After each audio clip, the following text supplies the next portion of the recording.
तो पुतिन मान चुके हैं कि ज़ेलेंस्की सरेंडर तब तक नहीं करेंगे जब तक यूरोप साथ निभाएगा। इसीलिए पुतिन ने नियंत्रण अभियान के तहत सैन्य समाधान का रास्ता चुन लिया है, जिससे निप्रोपेट्रोवस्क और ज़पोरिज़िया पर नियंत्रण हासिल हो चुका है।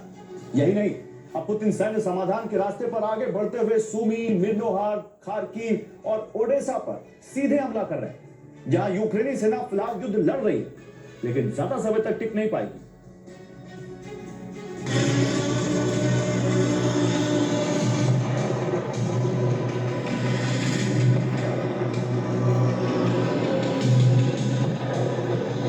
चौंकाने वाली बात यह है कि युद्ध अध्ययन संस्थान ने एक रिपोर्ट में दावा किया है कि पुतिन जिस रणनीति के तहत आगे बढ़ रहे हैं उसमें कई दिशाओं से सैनिकों को उतारा जा सकता है और ये रिपोर्ट पुतिन की रणनीति पर बिल्कुल सटीक है।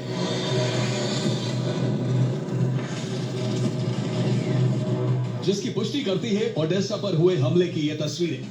हमला गेरान-2 ड्रोन से रेलवे और सड़क पुल पर किया गया है। ये पुल यूक्रेन को ओडेसा से जोड़ने का एकमात्र रास्ता था। यही नहीं, इसी तरह के ड्रोन से यूक्रेनी सेना पर भी ओडेसा में भीषण हमले किए गए। हालांकि दावा है कि रूस का एक ड्रोन यूक्रेनी शूटर ने गिराया है, लेकिन दूसरा यूक्रेन को रेलवे पुल ध्वस्त होने से बड़ा नुकसान हो गया। यानी ओडेसा अब यूक्रेन के हाथ से करीब करीब निकल चुका है।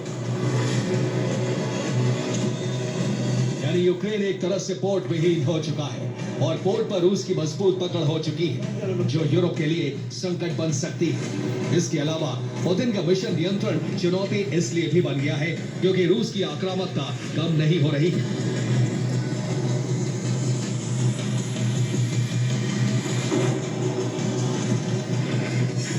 कि सुमी क्षेत्र में यूक्रेनी सेना को देखते ही रूस ने फैब 500 से हमला कर उन्हें नष्ट कर दिया। ज़पोरिज़िया में टॉस-2 थर्मोबैरिक मल्टीपल रॉकेट लॉन्चर ने यूक्रेनी बलों का ठिकाना ध्वस्त कर दिया।